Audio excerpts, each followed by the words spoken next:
Making a video. An amendment video, I believe. Anyway, lots of different subjects, but I thought I would take care of this first. So it's just a link to an argument I've made in the past about Thunderfoot and the bikini thing and the blah blah pool thing where, contrast against his argument that women are sort of responsible for what they get themselves into, in the sense that they're not supposed to do what they're doing with Thunderfoot in this video. Quite obviously, he would say if they got raped, it was their own fault. So you don't go to the Colorado mountains without a leopard gun or whatever. If you wear a mini skirt, you're asking for it kind of argument, and that's Thunderfoot's argument. So anyway, I've referenced the video before, but I didn't know where the fuck it was, and so it's part of all the videos old fans been uploading. So just for historical reference, I'll post a link to it below. I'll just show a little clip of it here, just because I don't know if you really want to watch it. You certainly don't want to watch my intro, I don't think. A bit rambly for no good reason. But it is bizarre, and it just makes Thunderfoot out to be a hypocrite. In the sense that, he wasn't informing these women that they were giving up some of their rights, by playing patty cake in the pool with him. And he should have informed them of that if he thought of them as friends. Yeah. Anyway, it's on the Android right now, so Unassociatic. That's Thunderfoot. That's J-O-Y-T. And you're watching Atheist Jack. Bella, Atheist Jackass. Really nice hit. Oh, you pull out my hair. Right, the more station I can handle, I'll pull you out my nipple hair. You're welcome. okay. Alright. It really is quite embarrassing for everyone. Very awkward. So it's like a half an hour of that. Anyway, it was Blog TV years ago, and sorry you people did that, but you did make it public, and it's just things you do in public. Look, I've made videos, some of them I'd like to pull back and say, oh gee, I shouldn't have done that. But that's just the way it goes. So sorry, and especially, like I said, it's I got nothing against a healthy addict, fun girl. It's just a counter argument to Thunderfoot's rhetoric that if girls behave this way, they get what they deserve, and that's bullshit rhetoric. And certainly his whole idiotic notion that if a woman doesn't go run to the police, she isn't raped, and all of that other crap that he spews in his effort to malign women and defend badly behaving men. Pretty much. So on some more sex talk, some idiot who, I guess it's the female version of the Joker from Batman, kind of an icon. Chu Chow, I don't remember the name. I just deleted him or whatever. Do not show comments or whatever. Some sort of rag because I mentioned TJ, and TJ used to do these blog TVs, okay, and somebody's probably got them all recorded somewhere, and he'd talk about all kinds of shit. So I mean, somebody can probably verify that TJ has talked about all kinds of sexual things and encounters and preferences and all that shit. So I'm not making any direct accusations. I just know TJ has talked about it in the past and was kind of probably to his own jeopardy a little bit too said too much. So fuck you. And then the Brett Keane thing, obviously I was making a joke to Brett Keane, and a satirical joke in the sense that, do you want me to treat you the same way as you're treating these people you're maligning by throwing their icon on a video with an accusation tied to it, and you don't really provide any evidence. That's all I was doing with that, so I didn't make any serious accusation that Brett Keane was a pedophile. So fuck commenters like that who don't pay any attention to what I'm saying. They instead lie about what I'm saying. So yeah, fuck you. Anyway, I should have left the comment up and read it, but I didn't think I'd be doing comments, but I just said, what the fuck. So anyway, yeah, I have been, you know, I have had little patience and just been hitting the delete button because fuck it. It's, you know, idiots who can't pay attention to a video. I just couldn't care less. So anyway, most of this is okay. Tricks. I thought he was holding my pregnancy test in the thumbnail. I sent it him in the mail. Guess he hasn't gotten it yet because he hasn't said anything. Well, there's nothing to say. You know that the aliens are going to take whatever fetuses are created that are mine. I've already explained that to you. So it's, you know, as soon as you do some kind of upside down thing, they're going to take it. So it doesn't matter. It's not an issue. Don't worry about it. Okay, one side surprise video reminds me of, I hate this, I just don't, you know, I just don't like when people post not enough of a reference, but I do like that he does this quoting and time codes, also very good, thank you. You know, it's kind of a nice feature. I wish I had the patience to do it myself. You know, this is just really kind of nice. You know, I mean, it's not that, it doesn't say too much. Religious folk, it doesn't say too much, but you know, sometimes the quotes are very useful. Anyway, okay. But you know, I have to do. Well, that's not important. Yeah, I haven't heard from the DP. They should have you on as a guest on the DP. Yeah, well. We'll see. It would be, you know, I'm just, it is a little strange, like exactly what subjects are going to be covered and which ones are taboo. But anyway, who knows. Let's see, some crap about ungluing, and I'm not fucking amazing, blah blah blah, whatever.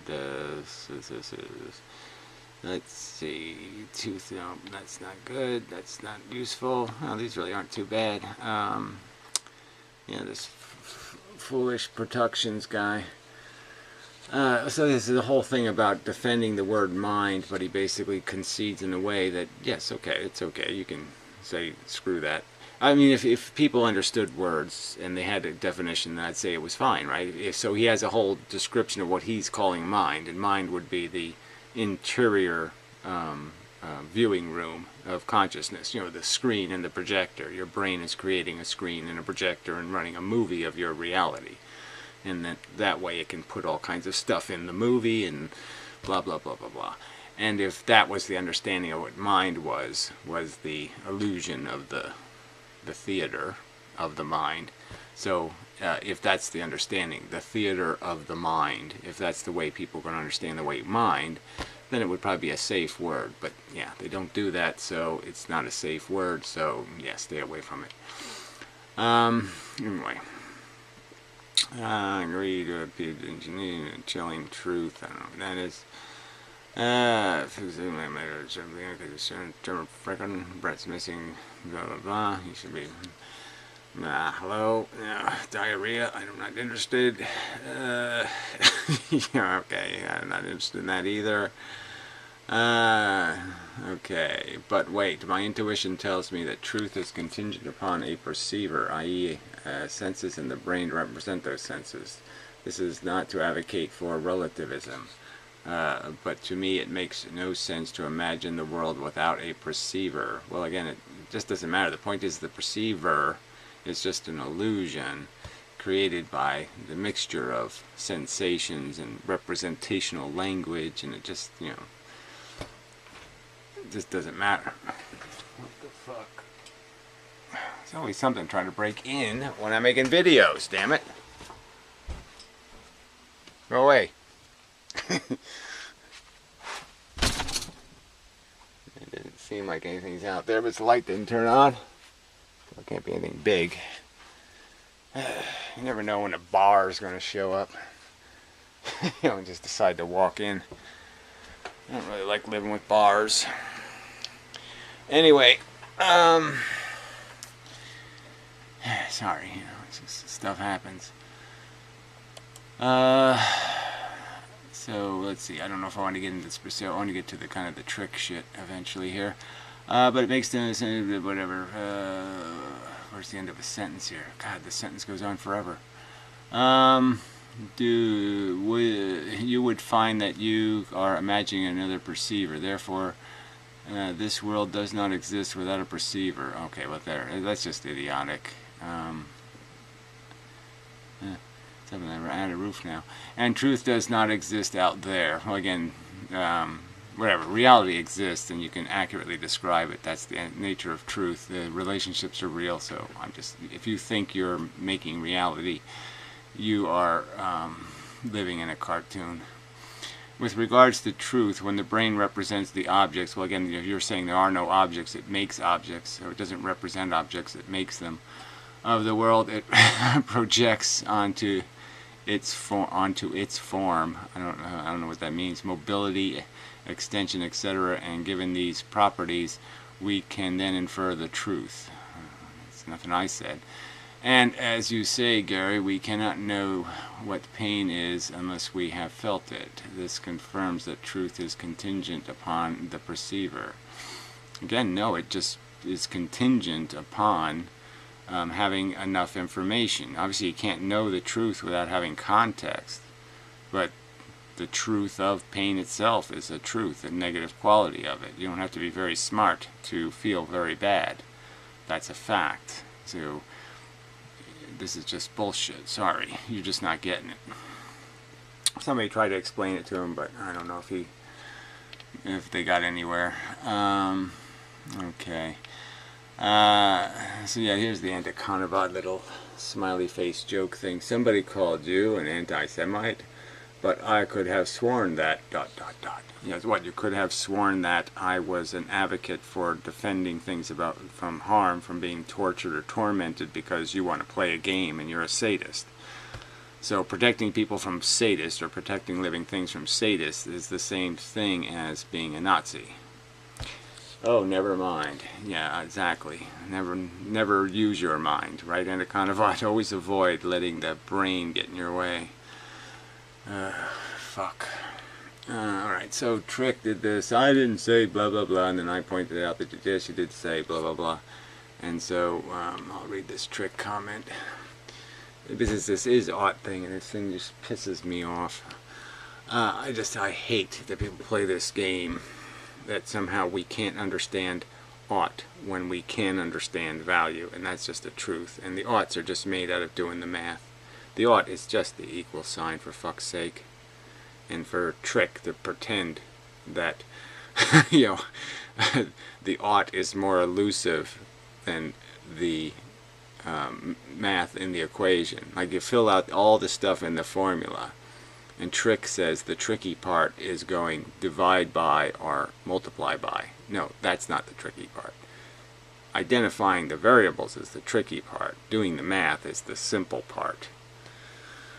That's one way of saying it. The is ought. Well, that is very different than truth not existing. Well, in your opinion, again, I'm just saying that if you say ought doesn't exist, that it's some subjective made-up thing perceived by people, and that it isn't just as real as the negative circumstance it's a consequence of, yeah, I mean, I'm going to say you're basically denying its existence, then you might as well deny the simpler component, or the other component of the value itself. I mean, if you're going to deny the plus sign and the equal sign, you might as well deny the 1, the 2, the 5, the minus 5. You might as well just deny the existence of the numbers if you're not going to bother doing the math. The numbers only have meaning because you're going to do the math without someone to know it.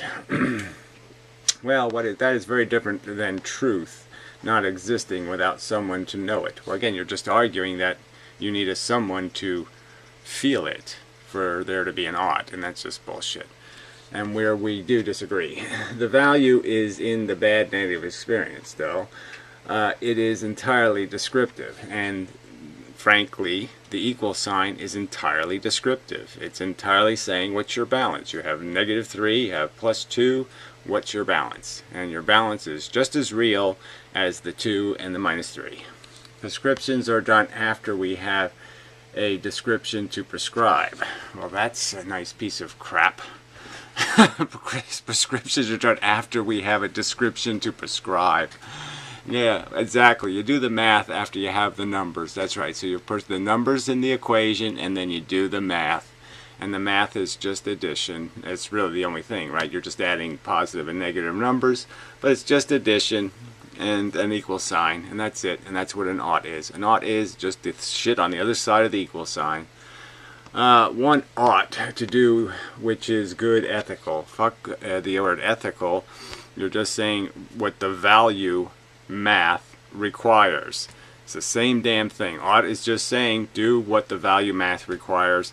And the value math requires that you end up with a positive number, so you always put a variable in of what the prescriptive behavior is, what you're going to multiply the product of the math by to get rid of the negative, to create a less negative product. And whatever prescription fulfills the least negative product is the one you must choose. If they aren't to be unethical, the contingent if is logically necessary here. The point is that there's no, we're saying that we're rationally describing, accurately describing feelings, so that we can't change their disposition, we can't change their reality for convenience sake. So there are no ifs in here. You don't have a right to if your way out of it. And the math is going to dictate the ought product. The ought product is just as hard a truth as the elements that went into the equation. That is where the ought is located. Well, sorry, it's not located in discretion. Just as you don't have the discretion to pretend torture is fun, you don't have the discretion to pretend that a negative product doesn't indicate it must be corrected, and there is now an ought. It ought to be, it needs to be, it has to be, by logic, by reasoning, by the same inevitable honesty. If you're going to be truly honest, the ought is automatic as soon as you have an unnecessarily negative product. If the negative product can be improved, then you must impose the improvement. The intrinsic value is the fact that the experience is a descriptively bad experience as it plays out, and just as it plays out in the total book of reality, your obligation is to produce oughts that create the best end number. I believe in descriptive ethics, whatever that means, meaning that we can determine what is good and bad, right and wrong. Again, I also agree that we can figure out math. We can figure out some rough mathematical weights, and they're not going to be as precise as we might like. But yes, we can certainly know the extremes, as I've pointed out. And if we just do good extreme math, that'll be good enough math, and it's good enough math to produce oughts. But those values and actions are descriptive. Well, again, the idea of knowing that knowing the product. If a cat's playing with a mouse and it's tormenting the mouse, that is, it's not eating it, it's just not hungry, it's just playing with it. And it really doesn't, you can play with a ball instead. The ought is the cat ought to do something else with its claws and teeth. Play with something else that doesn't suffer. That ought is real. It's a fact. Just as real as the mouse's pain is the fact that the mouse ought not to be tortured, because it's not necessary torture. It's not value efficient torture. It will not create a better number in the end of the universe for the mouse to be tortured. And that ought is just as hard as the torture is real. But those values and actions are descriptive and prescribed only to ethical caring configurations. It's just the most illogical crap to talk about this ethical caring configurations. It has nothing to do with that. It has to do with configurations that respect the truth. If a configuration respects the truth, and I've presented a situation where there's a negative number, the cat's satisfaction is only a +1, the mouse's torment is a -7 million, the math is in huge deficit, the ought is automatic, the cat ought not to be torturing the mouse. Just like we can prescribe an ethic to, just like we can't prescribe an ethic to a bear or rock. Well, now you're calling a rock the same thing as a bear, which is bullshit. But clearly, obviously, a prescription to something that doesn't have any agency would be useless. Clearly, a bear can't understand us, but that's the only real limitation from us auditing it. If the bear could understand English, we would audit all over the place. We would give it a hell of a prescription and say, yeah, don't do that, stop that. You know, don't chew on living things. We can't to a person who cares not about being ethical. Again, the ought has nothing to do with what the person's intent is. The ought is what's the judgment of their behavior. And if they were robots, it still would be a valid question to say that thing ought not to be, the key shouldn't be turned on. If the machine is just going to cause more harm than good, it ought not to be turned on. That ought is real. It has nothing to do with what the machine thinks, how the machine acts. It has clearly just to do with the product of its interaction in the universe. The interaction is not satisfactory. It ought to be improved. It then takes ethical people to stop them. Well, again, this ethical people would be just some notion, people who understand the truth of the value math. Well, obviously you have to understand the truth of the value math to be able to understand the equal sign. So yes, you have to understand what math is and you have to understand what value is to be able to do math. But again, it is just as real as a function of math as the numbers. The equal sign is just as real. Well, the plus sign really. Just as we would a bear running through town killing people. It takes ethical people to stop them, just as we would a bear running through town killing people. Well, that's not a very cogent sentence. But regardless, it has nothing to do with ethical people. Ought is a statement about the circumstance. Ought is saying the circumstance is not satisfactory, and it is just as obvious and just as real as the value that makes the ought. To me, it makes no sense. Well, to me, it makes no sense is how I'm describing this ability of yours to somehow separate value from the obvious statement built into the value. The negative statement built into the word a -3, its negative statement is loud and clear. It can't be missed. You can't combine it with other numbers without its obvious negativeness. It's like magnetism or electricity. The forces will interact in the sense on the thing you put in, the charge field. It will do the math automatically. It will feel the -3, it will feel the +2, and it will move in the direction required because of the field. So I'm just saying this is the ought is just a fact of happening. Let's see. Description. We don't do that anywhere else. To me, it makes no sense to embed a prescription within a description. Well, the prescription is part of the description. As soon as you describe the circumstance as torture, the prescription is automatic. And now, how precise the prescription isn't automatic, but the prescription that not a satisfactory conclusion. We have a negative number, it's got to be improved. Negative bad, in need of improvement. It's got to be fixed. Below 0 has to be fixed. That's the prescription. We don't do that anywhere else. We do it, in my opinion, everywhere. I don't even know what that means. We don't do it anywhere else. In what sense? We don't. Where exactly is prescription not inside of description? If I say a girl is on fire, if I say a girl is tied to railroad tracks, how is it possible that the ought isn't automatic? That that's a bad circumstance and it ought to be fixed. Somebody ought to save the day. It's obvious. A pill is a cure regardless if one rejects the prescription and dies. A pill is a cure regardless if one rejects the prescription and dies. Well, that's almost an argument in my favor. The ought exists. Whether somebody can understand it has nothing to do with its existence. Just because somebody doesn't understand that torture is bad, it doesn't make torture good.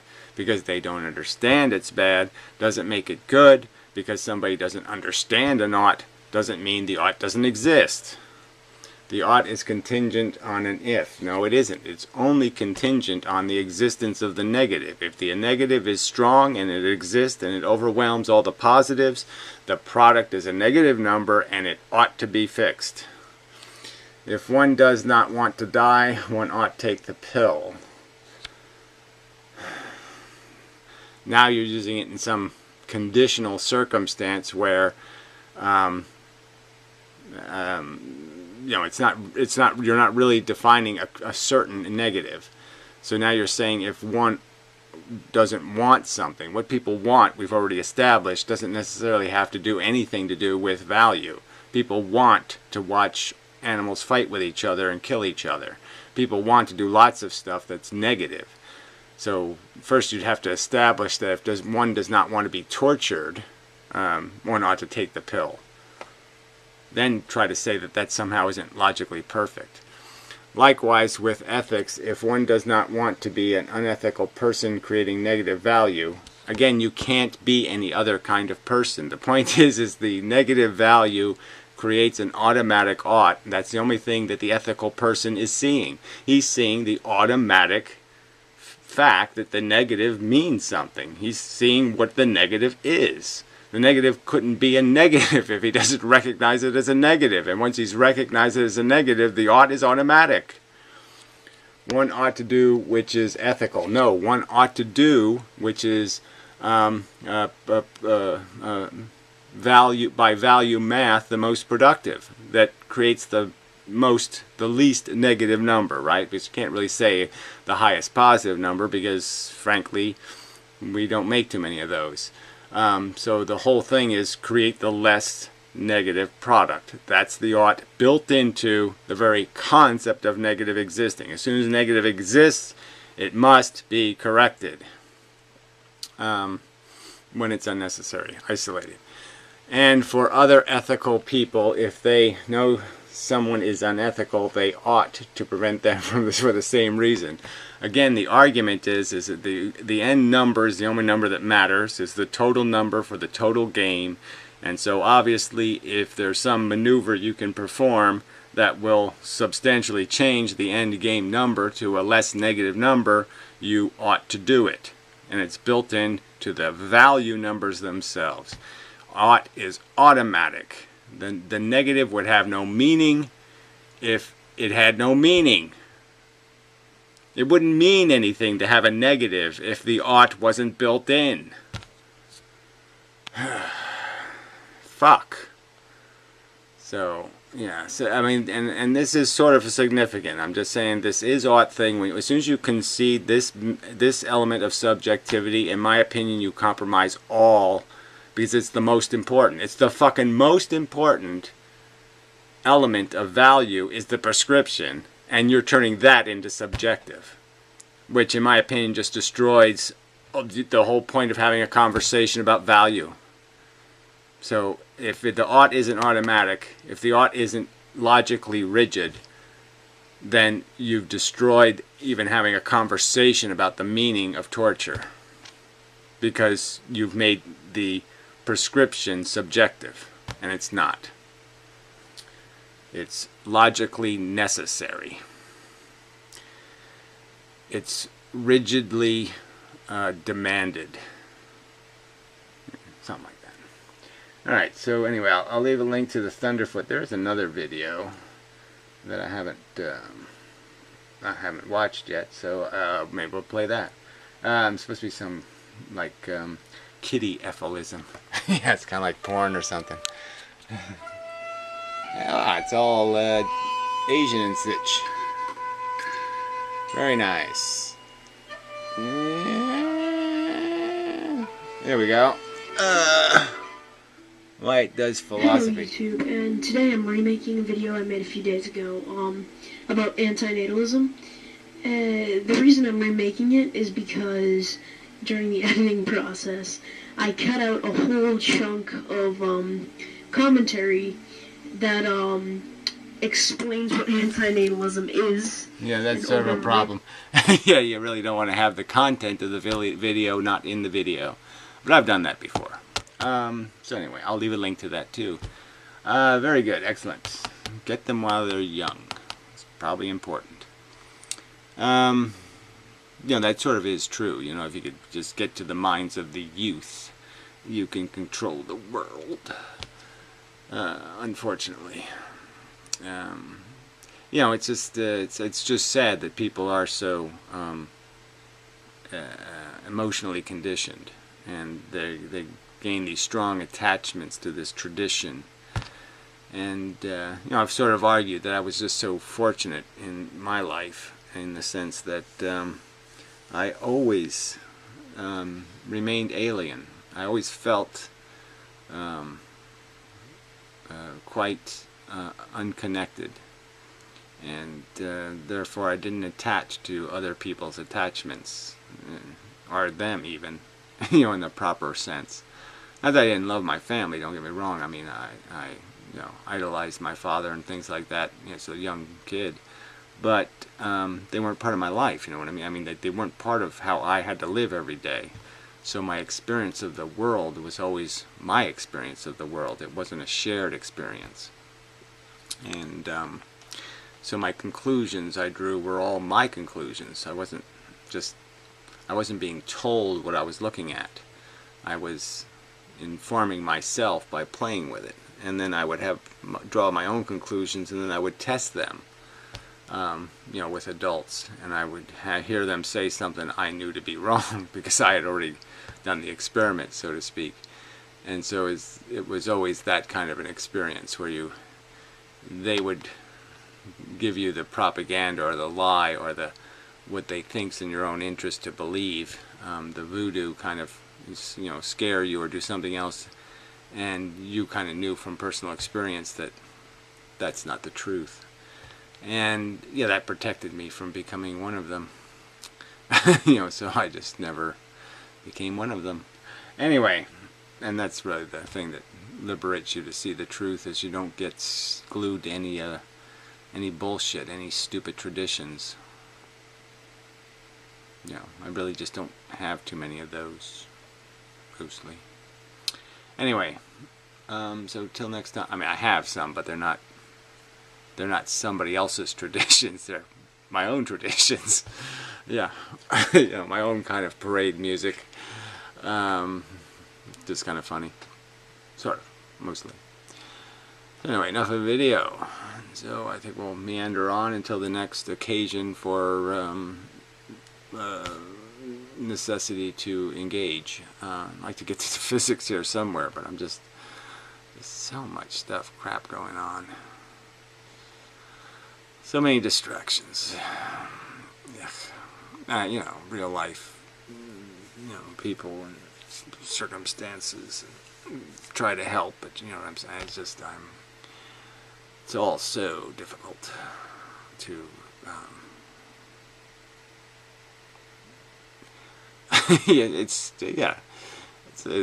I'm very possessive of my time. It's like I really hate having to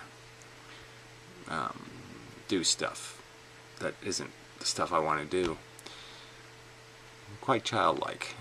Yeah, I just don't like the rules of practical reality.